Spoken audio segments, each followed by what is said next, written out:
Channel நேயர்களுக்கு வணக்கம்.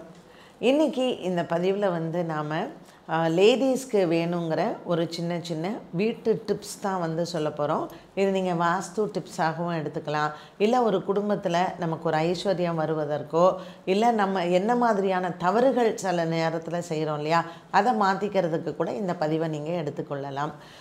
இப்போ நம்ம நிறைய பதிவுகள் வந்து போடுறோம்.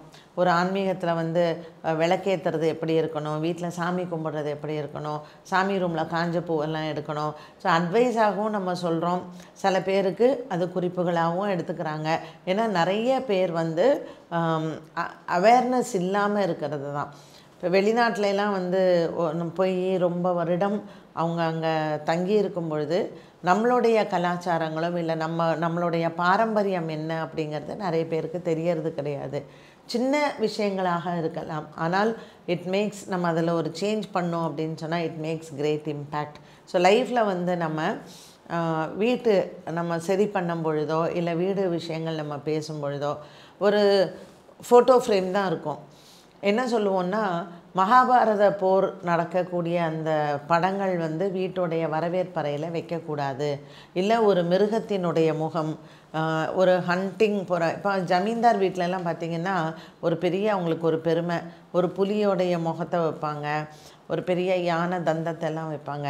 பட் நீங்கள் பாருங்கள், அந்த குடும்பங்கள்லாம் தேய்முகமாக இறங்குமுகமாக தான் அவங்களுடைய வாழ்க்கையெல்லாம் இருந்ததே தவிர இன்றைக்கி சொல்லிக்கிற அளவுக்கு சொல்லிப்பாங்க, நாங்கள் ஒரு காலத்தில் ஜமீன்தாராக இருந்தோம், இவ்வளோ நிலப்புலம்லாம் வச்சுருந்தோன்னு. பட் அவங்களுடைய குடும்பத்துலலாம் வளர்ச்சி இருந்ததே கிடையாது. ஒரு குடும்பம் வந்து அப்படியே இறங்குமுகமாகவே போயிடும். ஜென்ரலி ஒரு வீட்டில் ஒரு சந்தோஷம் இல்லை ஒரு ஐஸ்வர்யம் வரணும் அப்படின்னு சொன்னால் சில விஷயங்களை நம்ம கடைப்பிடிக்கணும்.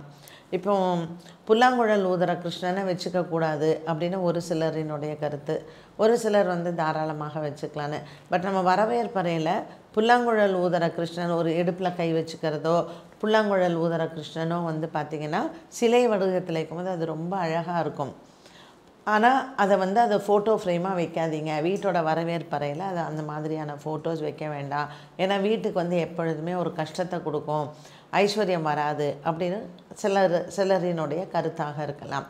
ஒரு வரவேற்பறையிலையோ அல்லது ஒரு பூஜை ரூம்லேயோ இல்லை ஒரு பெட்ரூம்லேயோ இந்தந்த விஷயத்தை செய்தால் அந்த குடும்பத்திற்கு, இப்போ ஒரு பெட்ரூமில் நம்ம எடுக்கும் பொழுது நமக்கு நல்ல தூக்கம் இருக்கணும், ஒரு கணவன் மனைவிக்குள்ளே ஒரு நல்ல அந்யோன்யம் இருக்கணும். இந்த மாதிரியான விஷயங்கள்லாம் தான் நம்ம அந்த ரூமில் பார்ப்போம். ஒரு சமையல் ரூம் அப்படிங்கும் பொழுது அந்த சமைக்கிற சாப்பாடு வந்து நமக்கு நல்ல உணவு வந்து ஆரோக்கியமாக இருக்கணும்.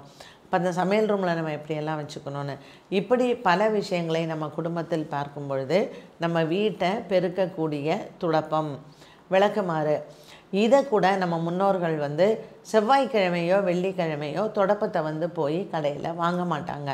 ஸோ துடைப்பம் கூட நம்ம வீட்டில் வந்து ஒரு மகாலட்சுமியாகத்தான் பாவிக்கப்பட்டது.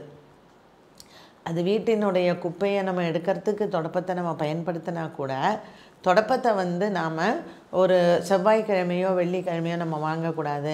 அது மாதிரி ஒரு துடைப்பம் நம்ம பெருக்கி தேஞ்சிருச்சு அது குப்பையில் போடணுன்னா கூட செவ்வாய்க்கிழமை வெள்ளிக்கிழமை துடைப்பத்தை வந்து குப்பையில் போட மாட்டாங்க. இப்படி தான் நம்ம வீட்டோடைய பெரியவங்க நமக்கு எல்லாம் சொல்லி வந்து வளர்ப்பாங்க.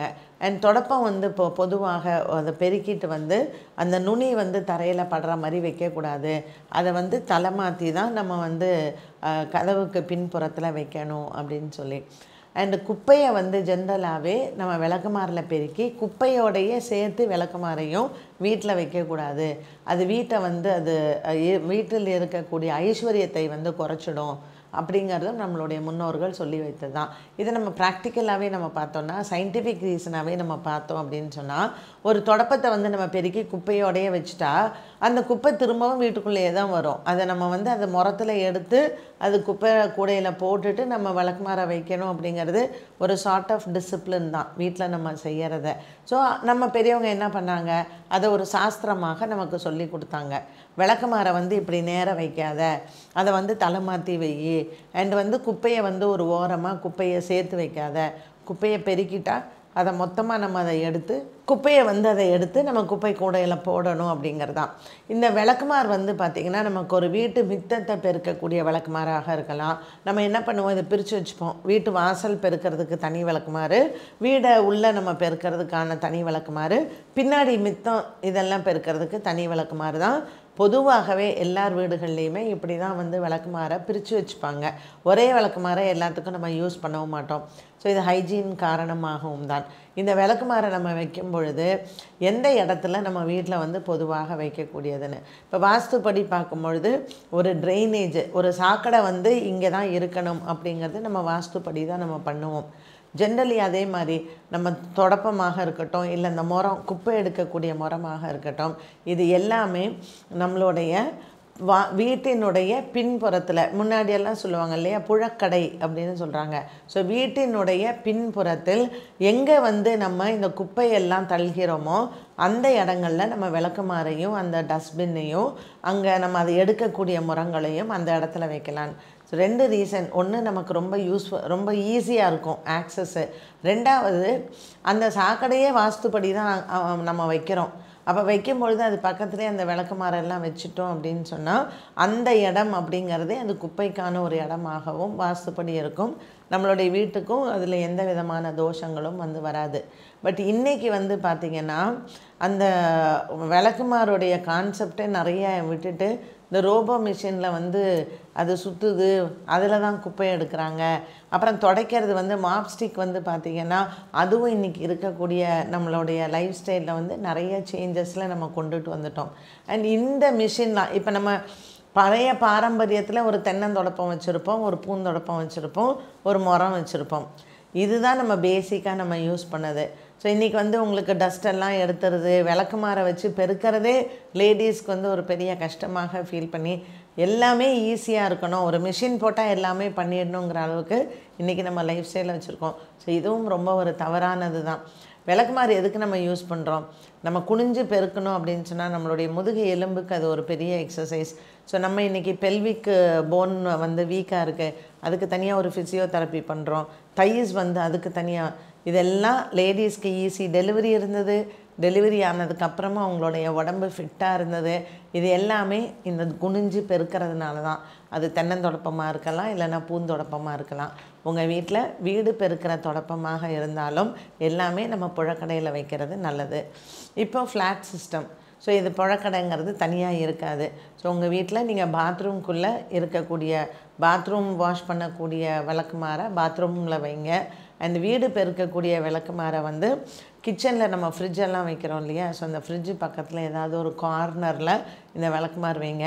ஜென்ரலி கன்னி மூலை, குபேர மூலை இதில் எல்லாம் விளக்குமாறு அவாய்ட் பண்ணுறது நல்லது. இது வீட்டுக்கு வீடு மாறும். உங்கள் வீடு ஒன்று தெற்கு வாசலாக இருக்கலாம், வடக்கு வாசலாக இருக்கலாம், கிழக்கு வாசலாக இருக்கலாம். ஸோ உங்கள் வீட்டு வாசல் படிக்கு, உங்கள் வீட்டு வாஸ்து முறைக்கு உங்களுக்கு எங்கே கன்னி மூலை இருக்கோ, எங்கே வந்து உங்களுடைய குபேர மூலை இருக்கோ அங்கே விளக்குமாற வைக்காமல் இருப்பது நல்லது. இந்த 2 மூலையும் அவாய்ட் பண்ணிவிட்டு எங்கே வேணாலும் வச்சுக்கோங்க. ஏன்னா சில பேருக்கு ஒரு சிங்கிள் பெட்ரூமாக இருக்கலாம், சில பேருக்கு ஒரு டபுள் பெட்ரூம் ஃப்ளாட்டாக இருக்கலாம். நம்ம வந்து ஃப்ளாட் இல்லாட்டாலும் ஒரு சின்ன ஸ்டுடியோ அப்பார்ட்மெண்ட்டாக நமக்கு இருக்கலாம். உங்களுடைய வீடுகளில் இந்த 2 மூலைகள், கன்னி மூலை மற்றும் குபேர மூலை, இது 2 மூலையும் தவிர்த்துட்டு எங்கே வேணாலும் நம்ம தொடப்பத்தை வச்சுக்கலாம். பட் முடிஞ்ச வரையில் நம்மளுடைய பாரம்பரியப்படிக்கு நம்ம குப்பையை எடுக்கிறதும் பெருக்கிறதும், அதை வந்து செவ்வாய் வெள்ளி பார்த்து நம்ம அதை டிஸ்போஸ் பண்ணுறதும் நம்மளுடைய குடும்பத்தில் மகாலட்சுமி வாசம் என்றைக்குமே இருக்கும்.